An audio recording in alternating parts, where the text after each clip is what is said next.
This no make no sense. It just no make no sense. Why me never just watch over the other video them than send me account to no? But anyway, guys, let's listen to the points then. Yeah. Hey guys, welcome back to V-La-Nessa, and as you can tell by the title down below, you know it's a J1 video. And what I'm going to do today, I'm going to just refresh some of the videos that I did in the past, because I went back and I looked at them and I was like, no, you weren't doing a good job. And if I am saying that no, I can imagine you guys. So you're not gonna tell me say, yo, they ain't all that. Yeah, because one of them was just so low I could barely hear. So I'm just here to go over a few stuff. I'm going to talk about why you need to go on the work and travel program, the agencies, and how to choose your job. So those three videos that I've done in the past, and put them in one. Okay, I am also going to do a video about the work and travel next year and my take on it, if you should go or if you should not go. And before I even do that video, please just drop some comments down below. Let me know if you're going on the work and travel program. Let me know if you're not and the reason why you're not going. And also let me know if you're scared, or if you know someone that's planning to go on the work and travel program. Send them over to this page, you know, because we're going to talk about everything that you need to know. Just shoot up the question them in the comments and I'll answer them. It's now November, and normally in October that's where they start to recruit people, and late registration is in January, so you have up until January to register for some agency.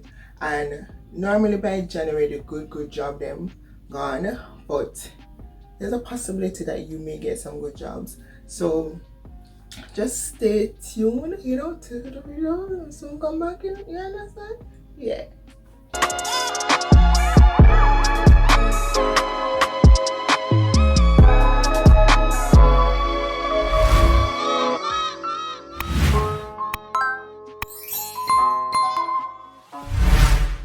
Alright, so the first topic that I want to talk about 5 reasons why you should go on the work and travel program. And this is not in order, and this is not something that I took off the net, but this is my personal experience and why I think that you should go on the work and travel program. And if you have any other reason, just hit me up in the comments down below so that others may see the other reason why they can go on the work and travel program. So my first reason is that you get to meet friends, you know, making new friends from all over the world. Like, even though I still have person that I have been roommates from 2017 when I first started the work and travel program.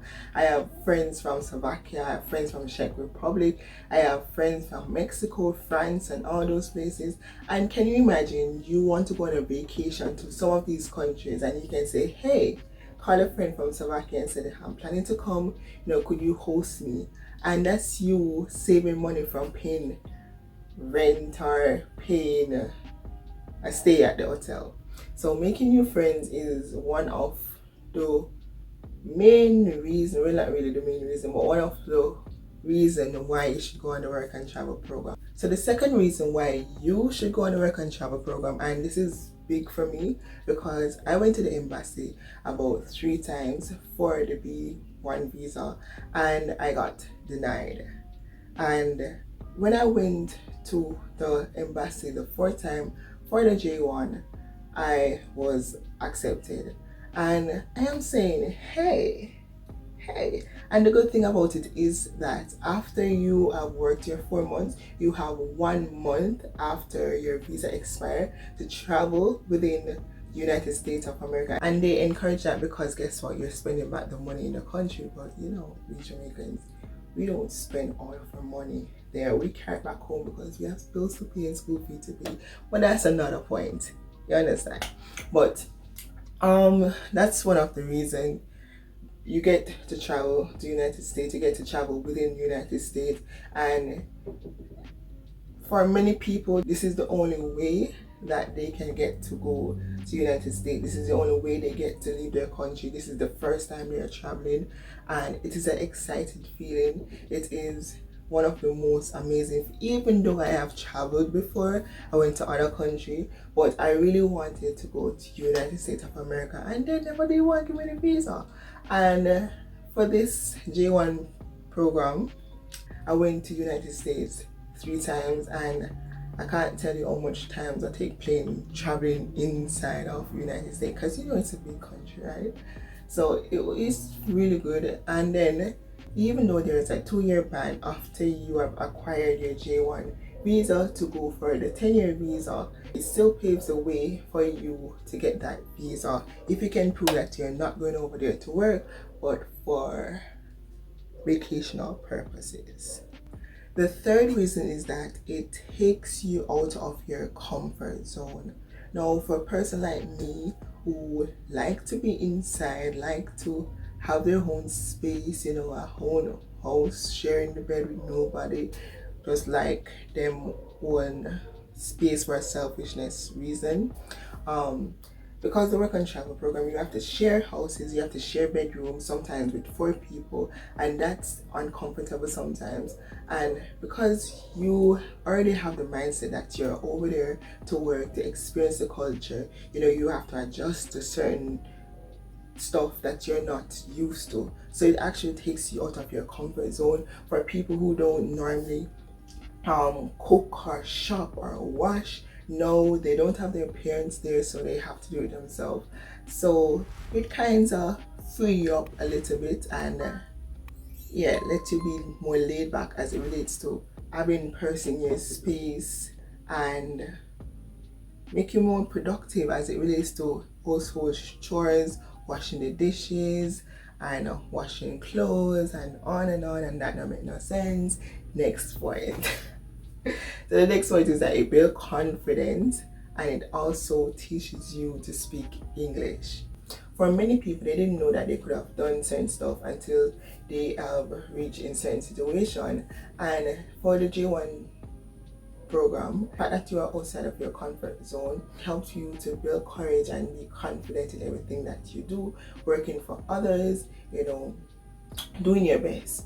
And for those who don't live in Jamaica and don't speak English, like probably speaking French, Slovakian, whatever language they speak, and you know, you're working on your English, going into America, interacting with people on a continuous basis over the 4-month period, then you realize that your English is getting better. Even for the Jamaicans, they're like, oh, love it chat like me. Yeah, it helps you to speak more fluent English. So that's the 4th one. And the 5, the last one, and this is for everybody. And the obvious reason is that to make money. Yeah, ching to make money. Especially Jamaicans who know say it's hard to pay our tuition. And I don't only think it's Jamaican, I think it's all over the world. You know, you have some rich kids out there that just go on the program just to experience America and travel and really waste time and not really working. But yeah, for those like me who know say we don't have no parents paying for our school fee, go over there, we work hard, we come back, we buy a nice little stuff them, and we do whatever renovation we need to do, build a house, buy a car, and pay for a school fee. So that's my 5 reasons why you should go on the work and travel program. So now I'm going to talk about agency. Now, I have not been with all of the agency, but the reason why I am recommending these agencies because I know friends that been on them and it is trustworthy. I know times has changed and a lot of persons is seeking to scam and rob people, and to know that someone is giving away their $1,600 and then somebody just take it and gone, and I think it was a trustworthy agent, that is hard and painful. You could have taken that money to pay your tuition, but these ones are the ones that I am recommending. And the reason why I recommend it, as I said, my friends and myself has been on them.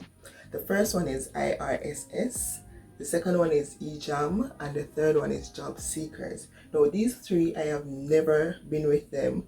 I may have called them 1 and 2 times to find out few information, but I know friends that been on them, they have good jobs, they respond quickly to your emails or to any queries that you may ask. I don't know if anything has changed since then, because COVID and everything, and then it may have grown. So those three are ones that I know for sure that they're legit and they're good. Now the next one is Global Insight. Global Insight is the one that I've been on 3 times, and my experience with them, they're good, and I am not getting paid to say this. Honestly, I'm just helping out you guys that is always coming back to watch and to hear the updates on J1 programs. And the next one is Steep. Now Steep, I didn't get to fully go through with them.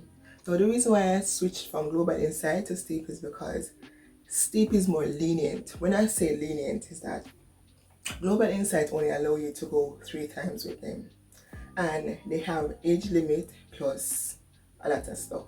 Now Steep, you can go as many times as long as you're in school and you have proof to show that you're in school.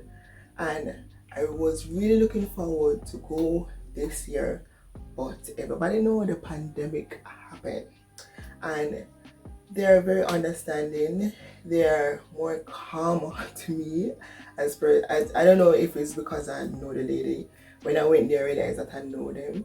I never had no issue going through the process. Everything was quick. I don't know, it's because if I know the lady, but for me it was just quick, bam bam bam, and I got a fairly good job. They have a lot of job. They have a lot of different sponsors that cater to persons in school. If you want to go 6 times, so for those persons who think that they can only go 3 times, or they have to be a certain age, if they're over 30 they can't go on the program, Steep International is one that you should choose, and they're trustworthy. Now I'm going to go on to choosing the right job. Now you find an agency and you're gonna choose one job. Now when you're choosing a job, there's certain stuff that you need to look out for before you pick a job, right? So the first one is that yes, you should know your start date, right? No, you can't say that you're going to choose a job and then when you realize the start date is in June. Now, as a Jamaican, we know that we want to leave as we finish school, and normally for most of us we finish school in the first week of May, right? So you'll be home for 1 month, losing 1 month of money that you could have worked in another job or another position or somewhere that have a start date in May. So pay attention to the start date, because a lot of person, what they do is wait until the season pick up before they recruit you. Pay attention to the start date. Ensure that when you want to start to work, it match up to their start date. The second one is that you should look out for the pay rate. Now, depending on some job, like waiter, you can possibly say you have some, well, the average amount that they pay for waitress is like $5, right? And the reason for that is because you get tip, right? Now this is tricky because for some places that you are a waitress, you may not get any tip, while for some places you can get $1,000 tip a day. Yeah, like literally $1,000 tip in a 1 week, and then you have your regular pay rate, times the hours, and that's good money. Now, if the traffic is little bit, you're not getting a lot of tips, then you know that that's going to be a problem. Now, for the other jobs, the least amount that I would say to take is $9, and the reason for this is because you have to ensure that for the week you get possible like $500 out of one job, because we all know that we're going to take a second job. But for 1 week, I try to at least work $1,000 between 2 jobs. And it may seem greedy, but we all know Jamaica is not easy. We need to pay school fee, we need to buy this and we need to buy that. And then when we're there, foreign people look for handouts, if you understand. So look at the pay rate. Some pay are like $7, and when you go over there, they work out like crazy.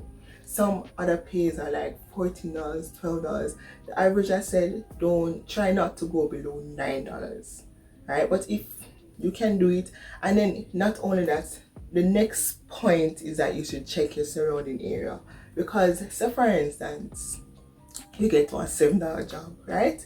And you check your surroundings and you realize there's a lot of places that you can apply for a second job, and for the most part the second job normally give you more pay than your first job, and sometimes you can even get more hours at your second job. So it kind of balance out. Now if you take a job that is $7 and you realize you're in the middle of nowhere, no second job, then you know you're going to lose. So pay attention to the rate and your surroundings. We're all there to get second jobs, some people 4 jobs. I don't know how they do it, but people do it. And you know, because I like sleep. So that's 1, 2, 3. Yes. Now the next one is that you should pay attention to your hours. Now, as I said, the least amount you're supposed to work is 32 hours per week. Some jobs they try to cut it down, right? And they will state in the contract, if you see anything less than 32 hours, don't take that job.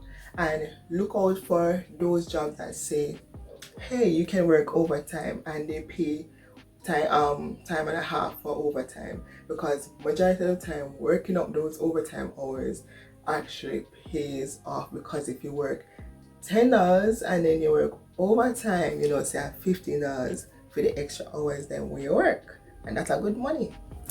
And the final one is your rent. Look upon the rent, because say for instance you're working $10 per hour, and that's $320 per week. That's the least amount of hours, right? $320 per week, and your rent is $200. That don't make no sense, right? So try to get at least a rent for like $125. That's the most that I've ever paid. So if you do over 125, don't take it. And the only reason why you should take it if it's in New York or you're getting $14 and $15 per pay, that's not bad, right? Because New York rent is very high.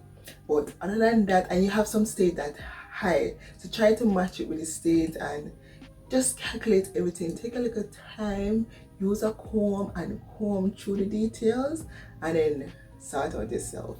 But the highest that I have ever paid is $125, and I don't recommend you go any higher than that. And the least amount that I have paid is $75. Now that was good. That was very good. And I got to save money, and the good thing about that is that that's the time that I actually got the least amount of money. That was my first year, but I managed to save good amount of money because I wasn't paying a lot of rent. And the second time I paid $110. The final time I paid $125. Now that $125 was really worth it because I only had one roommate. It was a master bedroom. We had a big bed, not really a big bed, but we had our own bed. The bathroom was big. We had our closet. We have fireplace in that room. We have we didn't have AC because the place was cold, but we had heater, and the kitchen was nice and big. It was just nice. We had a living room area where we sit down and we pop popcorn and we eat and watch movie, and it was good. So that $125 was really worth it. Now for some places you have one room with 4 beds, and sometimes you have to cook in your bedroom. Like the first year we did, you have to cook in our bedroom. Not really we have to, but the main kitchen was used by everybody. You know, people nasty. Them cook and leave the dirty dishes in the sink and expect somebody to clean it. So we just did to cook in our room. And I think I'm talking too much, but just a reason with me if you don't understand. And yeah, so try to read the contract. When they give you the job listing, they should have everything, the pay, if they pay overtime, if they have any AC, TV, all those stuff. No, TV is not a must because we don't have time to watch TV. But you know, the first 1 month or so when things is slow, you sit down, you watch TV, and what the fuck? You know that type watch the TV because guess what? You're in America and you want to view the place. You go walk up and down and bear things. But for some places they provide you with TV. You have stove, fridge, storage area, everything. Right, well, for some jobs they require you to look your own house. No, that's not a problem. But the problem is that you have to find a person to come and live with you. Now what I did, because we had to do that the second year that I went, that was 2018. What I did when I went to the orientation, I was the job interview, whatever. When I went to the orientation, and I met a person that was going to the same place that I was, I took their number and I told them, hey, we have to look our house, so why not join together, pull together and find places. And I went on the internet and I found a place and we all crashed there. And it did alright because you know people have mixed emotions just like I do. And you know, sometimes I can't just gel with people so easy, but for the most part it was good because you know you're in a house with Jamaicans and Jamaicans are taught to clean up behind themselves, most of them, and yeah, no more comfortable in yourself in the yard.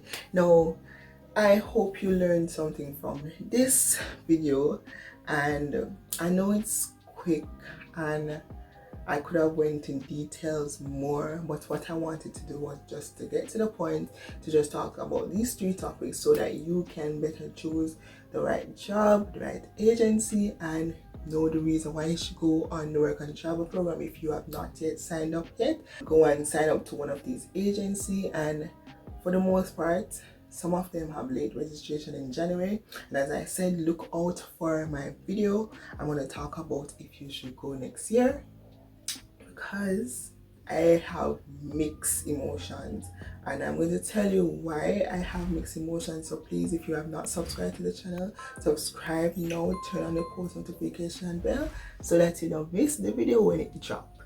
Okay, bye.